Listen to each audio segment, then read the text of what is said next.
여러분 안녕하세요. 아침 8시 하루의 포인트가 되는 A포인트 시간입니다. 말씀 묵상과 함께하는 여러분의 하루를 응원합니다. 오늘 말씀 함께 보도록 하겠습니다. 오늘 말씀은 사도행전 3장 17절에서 26절까지의 말씀인데요. 큰슴 맑은샘은 54페이지, 제가 가진 성경책으로는 신약성경 191페이지가 되겠습니다. 사도행전 3장 17절에서 26절까지의 말씀입니다. 제가 읽어드릴게요. 형제들아, 너희가 알지 못하여서 그리하였으며 너희 관리들도 그리한 줄 아노라. 그러나 하나님이 모든 선지자의 입을 통하여 자기의 그리스도께서 고난받으실 일을 미리 알게 하신 것을 이와 같이 이루셨느니라. 그러므로 너희가 회개하고 돌이켜 너희 죄 없이 함을 받으라. 이같이 하면 새롭게 되는 날이 주 앞으로부터 이를 것이요, 또 주께서 너희를 위하여 예정하신 그리스도 곧 예수를 보내시리니 하나님이 영원 전부터 거룩한 선지자들의 입을 통하여 말씀하신 바 만물을 회복하실 때까지는 하늘이 마땅히 그를 받아두리라. 모세가 말하되 주 하나님이 너희를 위하여 너희 형제 가운데에서 나 같은 선지자 하나를 세울 것이니 너희가 무엇이든지 그의 모든 말을 들을 것이라. 누구든지 그 선지자의 말을 듣지 아니하는 자는 백성 중에서 멸망받으리라 하였고, 또한 사무엘 때부터 이어 말한 모든 선지자도 이때를 가리켜 말하였느니라. 너희는 선지자들의 자손이요 또 하나님이 너희 조상과 더불어 세우신 언약의 자손이라. 아브라함에게 이르시기를 땅 위의 모든 족속이 너의 씨로 말미암아 복을 받으리라 하셨으니 하나님이 그 종을 세워 복 주시려고 너에게 먼저 보내사 너희로 하여금 돌이켜 각각 그 악함을 버리게 하셨느니라. 아멘. 여러분, 사람은 본능적으로 자기가 잘못했다는 것을 인정하지 못합니다. 아니, 그런 것들을 굉장히 싫어하죠. 여러분은 어떠신가요? 만약에 누군가가 내 잘못을 지적하면서 야, 이거 잘못했어 이렇게 말을 하면 그것을 오롯이 인정하시나요? 설령 그 문제가 내 스스로도 정말 이러면 안 되는데 하고 스스로 잘못한 부분이 있다고 하더라도 누군가가 이것에 대해 지적을 하면요, 온갖 이유를 갖다 대면서 어쩔 수 없었다라고 변명을 하고 싶어 하죠. 자기를 변호하고 싶어 하고 때론 남을 탓하기도 하고 때론 화를 내기도 합니다. 이게 언제부터 그랬는지 아세요? 아담과 하와 때부터 시작됩니다. 처음 그들이 선악과를 따먹고 범죄하였을 때 하나님이 아담과 하와에게 찾아와서 아담에게 물어봅니다. 내가 내게 먹지 말라 그 명한 그 나무의 열매를 네가 먹었느냐? 이렇게 했을 때 아담이 뭐라고 이야기하죠? 분명 자신도 먹고 싶은 마음이 있었고 그래서 먹었음에도 불구하고 하나님이 주셔서 나와 함께 하신 그 여자가 그 나무 열매를 내게 줌으로 내가 먹었다 이렇게 하면서 동시에 하나님과 여자를 탓합니다. 내 잘못은 없었다는 거예요. 잘못을 했죠. 그런데 단지 그 이유가 여자 때문에, 그 여자가 나에게 열매를 줬기 때문에 내가 먹었고 그 여자를 나에게 보내주신 그 하나님 때문이라는 것이죠. 동시에 하나님과 여자를 탓합니다. 하나님과 여자 때문에 내가 이 선악과를 먹게 되었다. 그래서 어쩔 수 없었다라고 변명을 하는 것이죠. 하와도 마찬가지죠. 뱀이 자기에게 유혹을 했다는 것입니다. 계속해서 자기 죄를 인정하는 것이 아니라 내가 어쩔 수 없었다 하면서 자기를 변호하기 시작하죠. 그리고 죄를 짓자마자 그들이 한 행동이 무엇일까요? 몸을 숨기기 시작합니다. 죄를 인정하는 것이 아니라 이때부터 피하기 시작했다는 것입니다. 여러분, 왜 이렇게까지 죄를 인정하고 싶지 않을 거예요? 죄가 우리에게 너무나도 달콤하기 때문이죠. 죄의 행동을 멈추고 싶지 않기 때문입니다. 죄가 어떤지 아세요?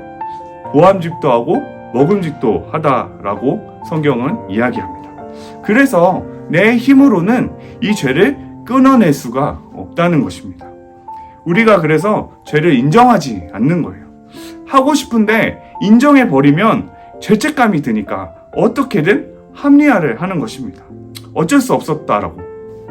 오늘 우리가 함께 읽은 이 본문은 베드로의 설교입니다. 근데 이 설교의 목적이 뭐냐 하면요, 회개하라 라는 거예요. 19절 말씀을 보면 그러므로 회개하고 돌이켜라.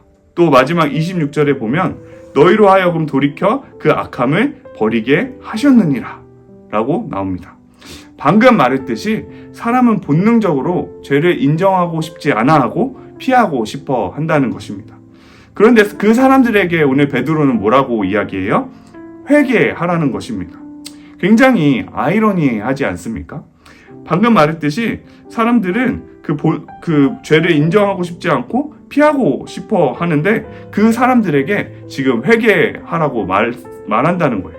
마치 뭐냐면요, 뱀이 무서워서 피하는 사람들에게 그 뱀 좀 잡아보라 라고 하는 거와 지금 마찬가지입니다. 내가 도저히 이것들을 해결할 수 없어서 도망가고 있는데 그 문제를 해결하라고 얘기하는 거예요. 말이 안 되죠, 여러분. 근데 이 회개하라는 말은요, 우리를 괴롭히려고 했던 말이 아닙니다. 회개라는 말은요, 은혜를 담고 있습니다. 19절 보시면 그러므로 너희가 회개하고 돌이켜 죄 없이 함을 받으라. 회개하라는 말은요, 너 지금 잘못했으니까 네가 알아서 이 문제를 다 해결해 라고 말하는 것이 아닙니다. 회개하라는 말은 뭐가 전제하고 있냐면요, 회복을 전제하고 있습니다. 주님이 대신 십자가에 죽으시고 다시 사셨으므로 우리의 죄 문제가 해결되었죠. 그래서 회개할 수 있는 그 기회가, 내 삶을 돌이킬 수 있는 그 기회가 우리에게 주어졌다는 것입니다. 그분이 이미 일하셨기 때문에 죄에서 자유해질 수 있는 기회가 우리에게 생겨난 것이죠. 그래서 19절 그러므로가 우리가 그토록 어려워했고 해결할 수 없었던 그 죄의 문제를 예수 그리스도가 해결했다는 것입니다. 그러므로 회개하고 돌이켜라. 그러면 죄 없이 함을 받으리라. 아멘. 그리고 마지막 26절 또 뭐라고 말씀합니까? 너희의 악함을 버리게 하셨습니다. 사실 우리 기독교 신앙에서 가장 힘들어하는 것이 중에 하나가 바로 회개입니다. 회개가 뭐죠? 단순히 어떤 도덕적인 범죄에서 돌이키는 것이 회개가 아닙니다. 지금까지 내가 살아왔던 방식대로 살지 않겠다라는 것이 회개이죠.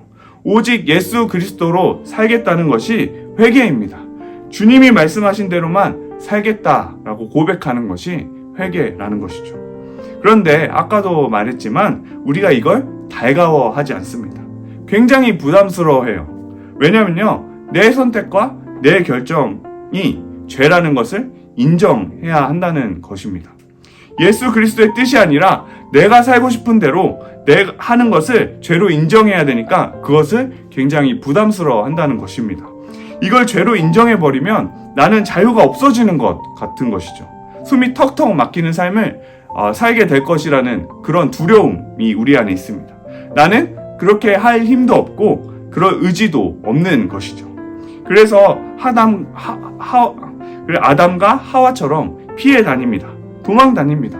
온갖 변명을 늘어놓는 것이죠. 주님, 이거 너무 부담스러워요. 주님, 여기까지는 좀 아닌 것 같아서 제가 할 수 있는 일이 아닙니다. 저 그냥 지금처럼 살고 싶어요. 내 뜻이 없어지고 주님 뜻만 남는 것이 저는 싫습니다. 그런 우리에게 오늘 말씀은 그러므로 회개하라. 그러므로 회개하라. 이 말은요, 내가 도저히 할 수 없었던 이 모든 문제가 예수님의 십자가의 죽으심으로 다시 부활하심으로 모두 해결되었다는 것입니다. 주님이 우리를 자유케 하셨다는 것입니다. 주 예수를 믿기만 하면, 그렇게 회개하고 돌이키기만 하면 나머지는 주님께서 다 하신다는 것이죠. 내가 그 죄를 끊어낼 수 있는 힘을 주님이 주시겠다는 것입니다. 이미 죄와 사망의 권세를 주님이 승리하셨다는 것이죠. 말씀을 정리하겠습니다. 정말로 참된 회개는요, 예수님이 주인 되시는 것입니다. 내 뜻과 내 계획과 내 지혜는 모두 죄로 여기고요, 오직 예수님의 그 말씀과 인도하심과 뜻하심으로 살아가는 것입니다. 사실 우리가 도저히 그렇게 살아갈 수 없을 것 같죠. 그런데 주님이 그렇게 살아갈 수 있도록 이미 우리 가운데 승리를 주셨다는 것입니다. 우리가 충분히 그렇게 살 수 있도록 십자가에서 죽으시고 다시 사셨다는 것입니다. 그래서 그게 복음이에요. 그래서 회개라는 말이, 그 말이 축복인 것입니다. 사랑하는 비전누리 여러분, 오늘 하루를 시작할 때도 내 뜻과 내 계획과 방법들을 내려놓고 회개하며 주님, 제 생각과 제 계획이 아니라 주님 뜻대로 순종하겠습니다 라는 그 마음으로 오늘 하루를 살아내기를 간절히 소망합니다. 오늘 여러분의 묵상과 기도를 도울 두 가지 질문을 드립니다. 첫 번째 질문입니다. 여전히 내 삶의 영역에서 하나님께 내어드리지 못하고 붙잡고 있는 죄가 있나요? 회개합시다. 두 번째 질문입니다. 내 생각과 계획이 아니라 주님의 뜻을 구하고 살아갈 수 있도록 오늘 하루도 주님의 인도하심을 구합시다. 두 가지 질문 가지고 들은 말씀 묵상하시면서 기도의 자리로 나아가겠습니다.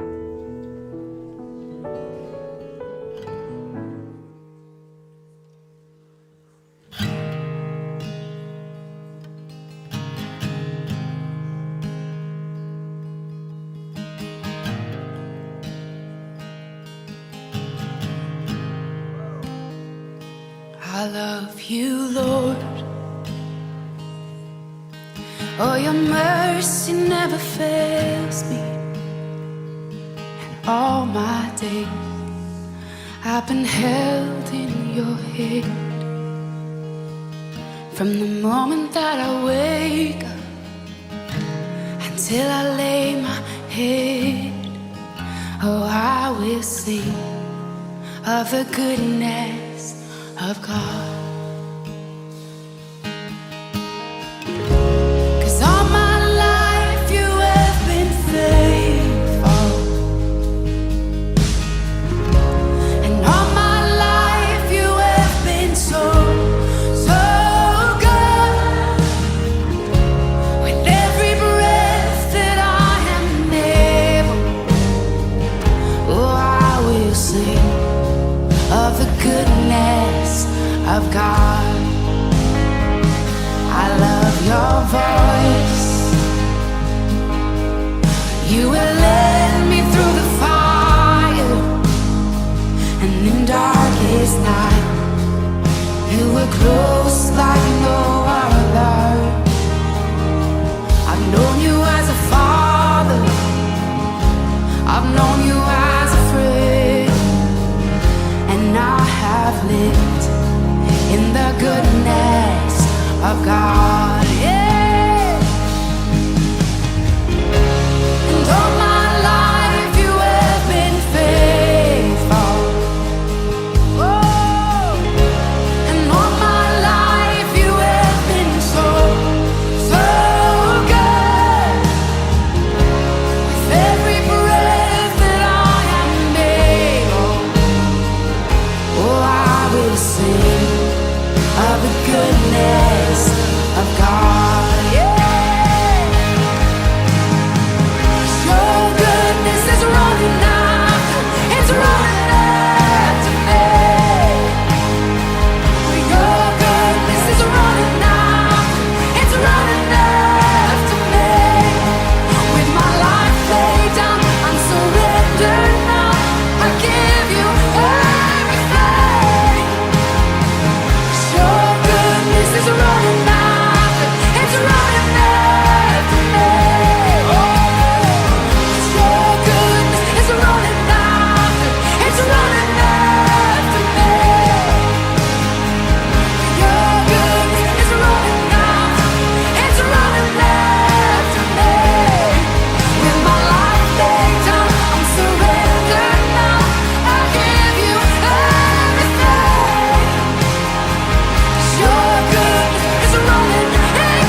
goodness of God. I'm gonna sing, I'm gonna sing. Oh, 'cause all my life you have been faithful. And all my life you have been so, so good.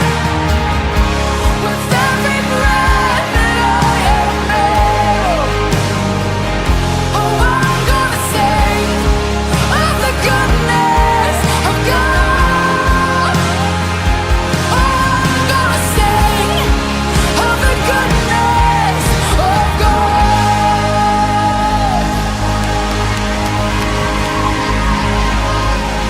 With every breath, over all my days.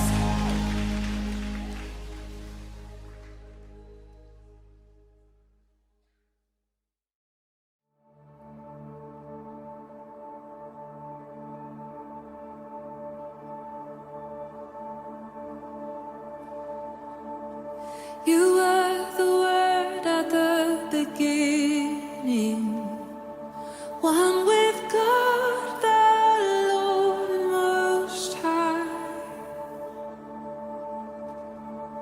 Your hidden glory in creation, now revealed in you, our Christ. What a beautiful name it is. What a beautiful name it is. You sing.